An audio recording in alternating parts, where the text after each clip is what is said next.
Welcome to my channel.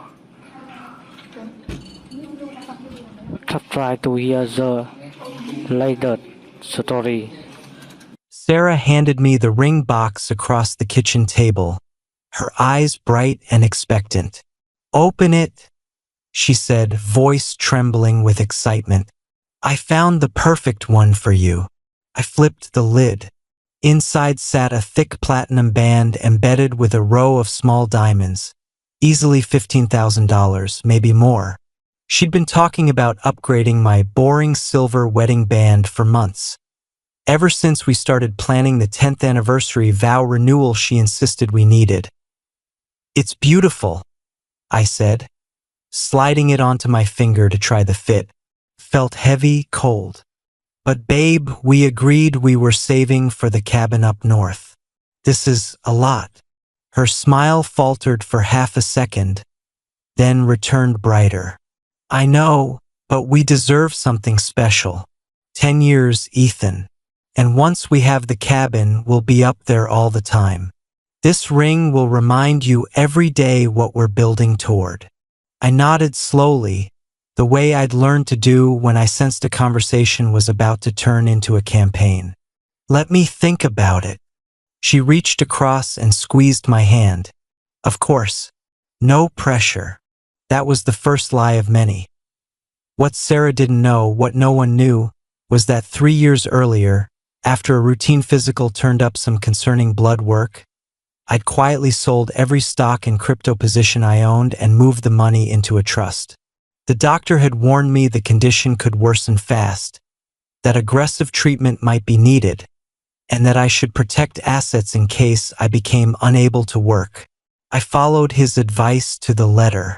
The trust was irrevocable. My name wasn't on any of it anymore. Not the brokerage accounts, not the retirement funds, not even the savings we supposedly shared. Everything was locked away, accessible only through a trustee I'd appointed. My oldest friend Marcus, a trusts and estates attorney who owed me a favor I'd never called in until then. I never told Sarah. Our marriage had been good, comfortable. Money wasn't something we fought about. She handled day-to-day spending, I handled investments. I figured if the worst never happened, I'd quietly unwind the trust later. No harm done. But the worst didn't happen. My health stabilized. And Sarah's spending didn't. It started small. Designer bags. A new SUV she needed for client meetings. Weekend spa trips with her friends. Then came the cabin idea. She found a 5-bedroom lakefront property 2 hours north, listed at just under $2 million. She sent me the listing with heart emojis and the words, "Our forever home." I reminded her we'd agreed to keep looking for something half that price. She reminded me we'd been married 10 years and deserved to live a little. The discussions grew longer, more emotional. She started crying about how our current house felt stale, how she wanted a place where we could host big family holidays, how she felt stuck while all her friends were upgrading that I kept stalling. Politely, reasonably, I asked for more time to get the financing lined up. I pointed out the high property taxes. I suggested we rent a cabin for a summer first to make sure we loved the area. Every delay seemed to make her more determined. Then came the ring, and the vow renewal venue deposit, non-refundable $25,000, and the private chef she booked for the rehearsal dinner. The invoices started landing in my email like quiet artillery. One night, she sat me down with a glass of wine and a spreadsheet. "I ran the numbers," she said proudly. "If we liquidate the investment accounts and take a bigger mortgage, we can do both, the cabin and the renewal, without touching our lifestyle." I stared at the screen. Every account she'd listed showed healthy balances.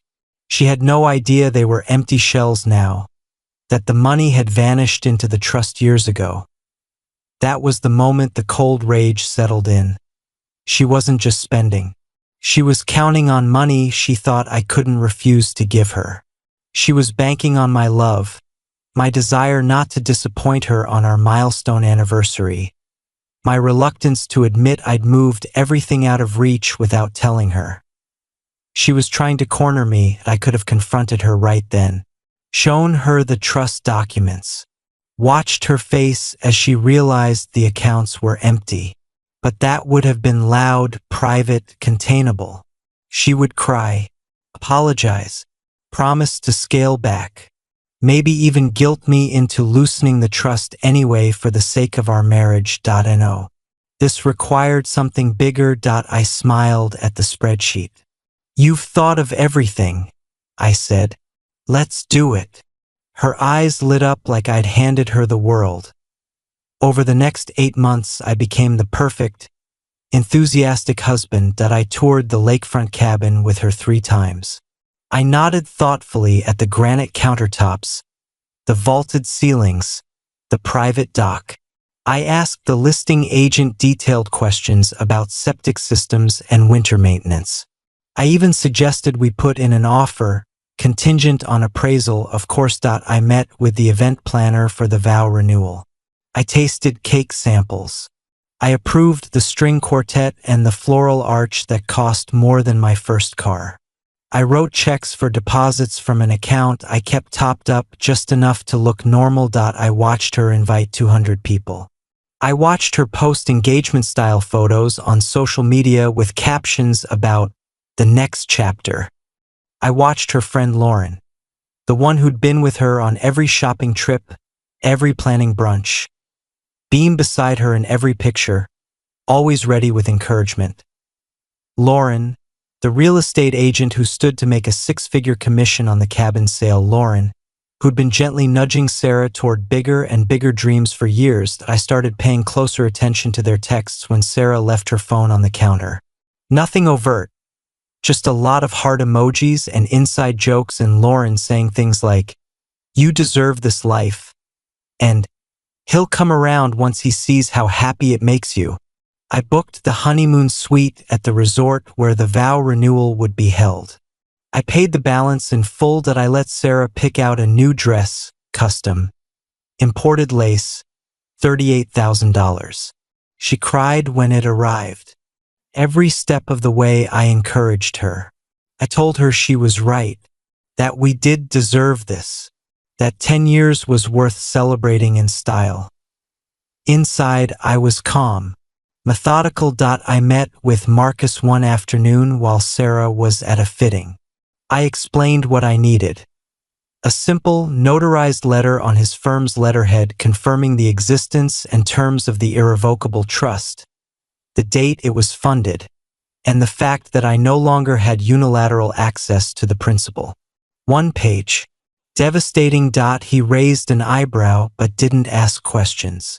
He'd known me since college. He understood. The letter arrived in a plain white envelope. I kept it in the inner pocket of the suit I planned to wear to the vow renewal. The weekend arrived. The resort was everything Sarah had dreamed. Rolling lawns, lake views, white tents glowing with fairy lights.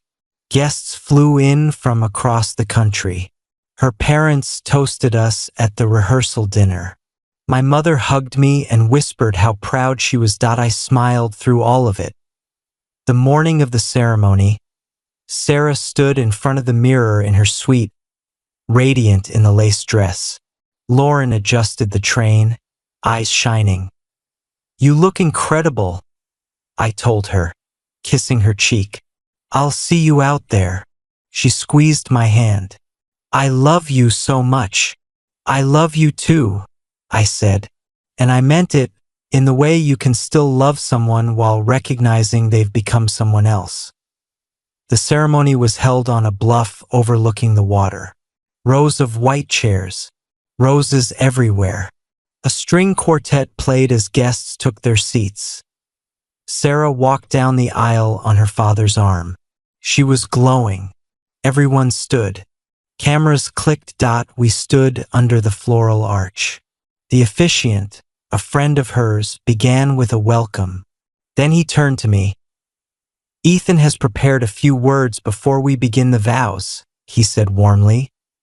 Sarah looked at me, eyes soft, expecting sentiment. I stepped forward, microphone in hand.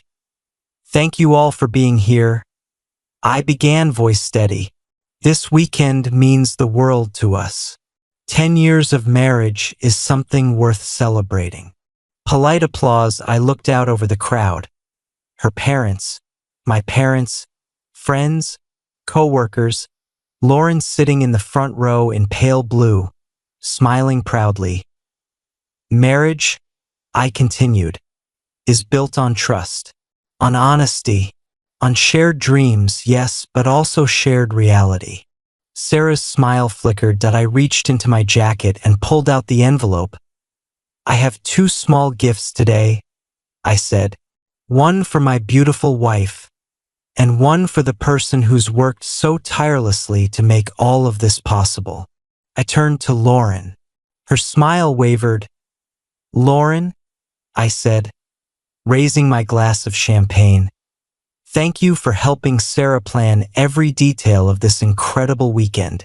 And thank you especially for encouraging her to pursue that lakefront cabin you're listing. I know how hard you've worked to make this dream feel urgent. Lauren's face went pale. I turned back to Sarah. She was frozen. And for you, sweetheart, I said softly, holding out the envelope. This is a copy of the trust agreement I executed 3 years ago. It details how every investment account you've been counting on was transferred into an irrevocable trust for medical contingency planning. I never got around to telling you. My mistake. I placed the envelope in her trembling hand. The accounts you've been drawing up spreadsheets for? They've been empty for years. The cabin offer won't close. The vendors for this weekend have already been paid in full, from money I set aside before the trust. Everything else, well, that's between you and reality now. A gasp rippled through the crowd. I looked out at the stunned faces. I truly wish you both nothing but happiness, I said, nodding toward Lauren, in whatever form that takes going forward. Then I set the microphone gently on the small table, turned, and walked back down the aisle. No one stopped me. Behind me, I heard the officiant clear his throat awkwardly. Then Sarah's mother's sharp voice demanding to know what the letter said. Then Sarah's sob, raw, broken. I kept walking. I drove home that night. The resort had arranged a room for me, but I didn't need it. Over the following weeks, the fallout arrived in pieces. Mutual friends texted in shock. Some stopped speaking to her entirely. Her parents were mortified. The non-refundable deposits, the spectacle, the realization their daughter had been planning a life built on money she assumed I couldn't say no to. Lauren lost the listing when the sellers found out about the drama. Word travels fast in that world. Sarah moved out a month later. She took the SUV, the designer bags, whatever fit in it. The house sold quickly. We split the equity 50-50. No kids, no complications. She tried calling a few times. Left voicemails that started angry and ended pleading. I didn't answer. The trust remains intact. My health is still good. I bought a small cabin myself last spring. 1 bedroom, quiet lake, paid in cash. I spend weekends there reading, hiking, cooking simple meals. Sometimes I sit on the dock at sunset and think about the weekend that never quite happened. I don't feel triumph. Exactly. More like relief. She thought she was guiding us toward a bigger life. She never realized I'd already protected the one I wanted. And in the end, all I had to do was let her build the stage, invite the audience, and step aside before the curtain rose. The quiet ones usually see the most.